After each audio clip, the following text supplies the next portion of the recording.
Situé au centre de la péninsule gaspésienne, Murdochville a été un véritable paradis du cuivre pendant toute la deuxième moitié du 20e siècle. L'endroit, presque devenu une ville abandonnée, a plutôt évolué en paradis des sportifs. Voici les filles successives de Murdochville.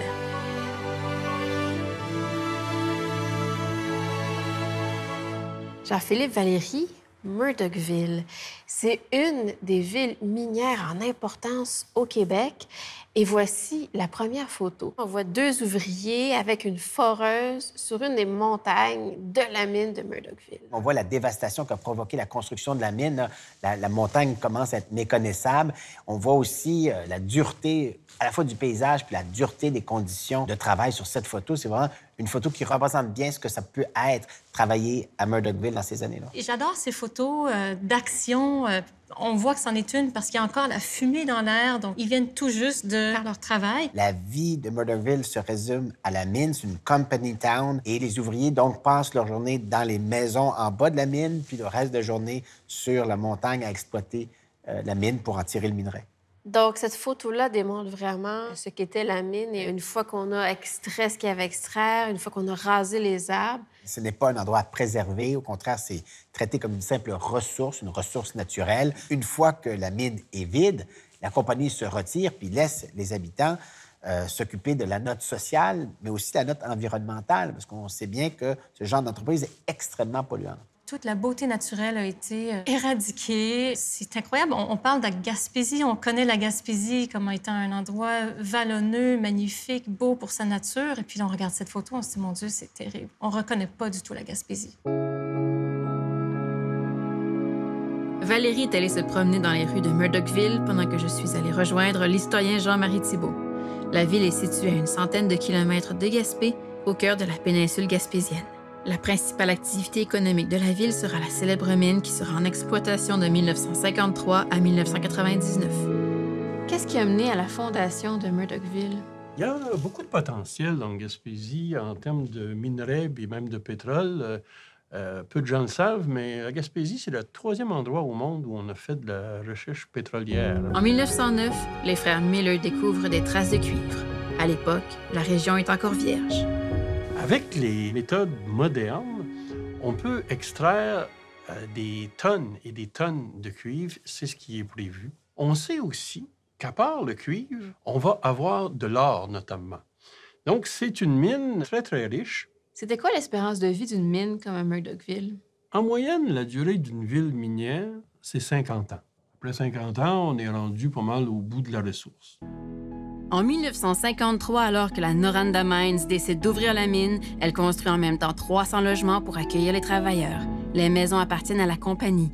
La mine emploie alors 900 personnes. La plupart d'entre eux habitent sur place, mais certains vivent dans d'autres villages de la Gaspésie et font le trajet matin et soir.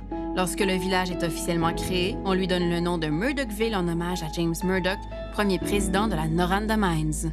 C'était quoi les conditions de travail à Murdochville? Dans les années 1950, les conditions de travail, c'était très mauvais en termes de santé, par exemple. En 1956, il y avait eu 7 ou 8 morts en un an. Il y a des gens qui ont été exposés au beryllium. Le beryllium, là, ça donne ce qu'on appelle la berylliose, et c'est très, très nocif. Il y a plusieurs personnes qui ont été contaminés. On ne prenait pas les précautions qui étaient nécessaires, ce qui causait, bien entendu, des blessures, parfois des morts. Et on n'était pas conscient non plus des répercussions à long terme qu'allait causer l'exploitation des mines, ce qui fait que le bilan aujourd'hui que l'on voit est catastrophique. C'était quoi le climat politique à cette époque-là, à l'époque de Maurice Duplessis? On est dans un contexte de chasse aux rouges, c'est-à-dire de chasse aux communistes. Il ne faut pas oublier qu'à la même époque, aux États-Unis, c'est le macartisme. On chasse les petits Staline partout. On en voit partout. Duplessis est au pouvoir et il est en lutte contre le communisme. Et les syndicats qui revendiquent de plus en plus pour de meilleures conditions de travail et de meilleurs salaires sont vus comme des gens qui sont complices de la montée du socialisme au Québec. En 1956, les travailleurs de Murdochville souhaitent se syndiquer et s'affilier au Métallo, un syndicat ouvrier très bien implanté au Québec. Les responsables syndicaux organisent une campagne d'affiliation lors de laquelle plus de 80 % des travailleurs achètent une carte d'adhésion. Pourquoi est-ce qu'on en est venu à faire la grève à la mine de Murdochville? La principale revendication, c'était la reconnaissance de leurs syndicats. Et la compagnie faisait tout ce qu'elle pouvait, appuyée par Duplessis, pour ne pas reconnaître ces métallos, ces rouges-là. Comment elle s'est déroulée, la grève de Murdochville? Le 10 mars, les travailleurs se rencontrent et on prend un vote, on sort en grève. Mais c'est une grève illégale parce que le syndicat n'est pas reconnu. Déjà là, ça se met à brasser un peu. La compagnie a tout prévu. Dès le départ, il n'est pas question pour la compagnie de céder d'un pouce. Elle va donc embaucher des briseurs de grève. Ce sont des gens donc, qui viennent de l'extérieur pour prendre la place des travailleurs qui essayent de se syndicaliser. Et puis, elle va essayer même des campements pour les loger le temps que dure la grève. Finalement, le 19 août, les syndicats du Québec vont se retrouver à Murdochville pour faire ce qu'on a appelé la marche sur Murdochville. Ça fait tout un brouhaha, plusieurs blessés. La soirée du 19, il va y avoir ce qu'on a appelé le saccage de Murdochville. Un moment d'extrême violence où se sont opposés les briseurs de grève aux grévistes, avec la complicité de la police qui était là non pas pour maintenir l'ordre, mais pour aider la compagnie à briser le mouvement de grève. C'est vraiment un moment d'extrême tension dans l'histoire du syndicalisme québécois au 20e siècle. En bout de ligne, comment est-ce que ça s'est terminé, la grève? Sur les 1000 travailleurs qui ont déclenché la grève au départ, au début du mois d'octobre, il en reste 200. La compagnie fonctionne très bien avec les SCAP. On est un peu découragé, tellement que le 7 octobre, les grévistes vont décider de mettre fin à la grève. Cependant, la compagnie va conserver les 800 SCAP qu'elle a engagés. Et graduellement, elle va reprendre, parce qu'on a besoin de main-d'œuvre, certains des grévistes.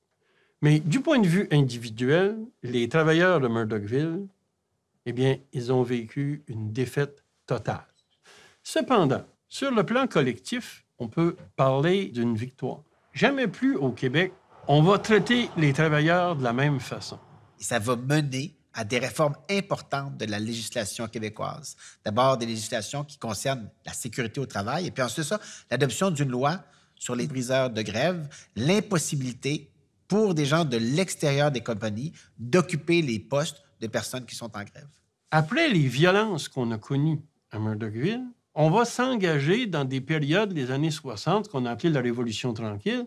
Les négociations vont se faire, même si ça brasse à l'occasion, de façon plus humaine. J'oserais même dire que la Révolution tranquille, ça commence à Murdochville.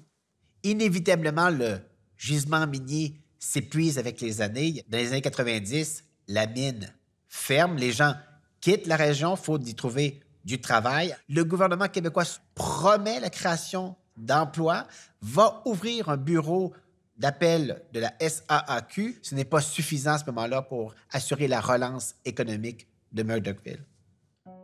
Alors qu'un Murdochville se cherche un second souffle, un jeune couple s'installe dans le village en 2007, y voyant une incroyable opportunité. La région reçoit 7 mètres de neige par année, en plus d'offrir de magnifiques rivières l'été. Ils fondent donc Chic-Chac. L'hiver, 3 montagnes offrent du ski hors piste et une autre permet une pratique du sport plus familiale avec un remont-de-pente. L'été, c'est le rafting, la pêche et le vélo de montagne qui ravissent les sportifs. Guillaume Molaison a fait le pari d'offrir du tourisme d'aventure, quelque chose d'assez unique à l'est de l'Amérique. Ça a été quoi l'impact de Chic-Chac sur la ville? Maintenant, on voit de la fierté, on voit des gens qui choisissent de vivre ici. On voit des jeunes aussi qui grandissent au travers d'une communauté qui a complètement été transformée dans les 15 dernières années. Pas seulement par nous, là, par tous les efforts qui ont été mis dans la ville pour garder ça vivant, avec un minimum de confort. Les touristes commencent maintenant à affluer de partout, même d'Europe, pour profiter des sports à Murdochville, une véritable bouffée d'air frais pour la ville. Alors qu'à son apogée dans les années 70, environ 5000 personnes vivaient à Murdochville, il y a aujourd'hui moins d'1 millier d'habitants. Et aujourd'hui, ça représente combien d'employés Chic-Chac? Le Chic-Chac, en ce moment, c'est 5 employés à l'année, puis c'est environ une quarantaine d'employés en haute saison. Ça génère là, des retombées appréciables là, pour toute la ville. Là. On parle de plus de 2 millions de retombées là, pour la ville de Murdochville annuellement. On a bien l'intention d'essayer de doubler ça encore une fois. Je suis allée retrouver Valérie près de l'église du village, à côté de la piste de ski. Valérie, Là, on est devant l'église de Murdochville qui a été construite en même temps que la ville. Et toi, qu'est-ce que ça t'a inspiré au niveau de la photo? En voyant l'église superposée avec la montagne, j'imagine la vie qu'il y avait avant, quand il y avait des milliers de personnes, quand la mine était ouverte. Maintenant, je sais que l'église va être transformée en centre culturel, peut-être pour des spectacles. Je trouve que c'est une ville de la passion et de tout est possible, de l'espoir et du rêve, en fait. Avec Valérie, on est allé à Murdochville et l'église du village, c'est vraiment ça qui t'a intéressé au niveau de la photo? Oui, en fait, je voulais rassembler les éléments les plus importants de Murdochville et de sa renaissance. Donc, le vent qui fait revivre l'endroit Murdochville, pas simplement pour les éoliennes, mais aussi pour la neige que ce vent apporte. On avait une image tout à l'heure de gens qui foraient la montagne. Et là, on voit des gens qui profitent de la montagne tout autrement. Donc, en glissant l'hiver sur les pentes de neige, il y a vraiment une manière de s'approprier les lieux qui est complètement différente par rapport au passé. C'est aussi une formidable image d'espoir parce que Murdochville était une ville que l'on considérait comme morte à un certain moment donné, puis aujourd'hui renaît de ses cendres, puis offre la possibilité d'un renouveau. On verra ce que l'avenir réserve pour Murdochville. Autrefois ville minière prospère, Murdochville est en train de se réinventer. Avec le développement du récréotourisme, tous les espoirs sont permis pour cet endroit que l'on était prêt à fermer il n'y a pas si longtemps. Les ressources naturelles n'ont pas dit leur dernier mot dans la région.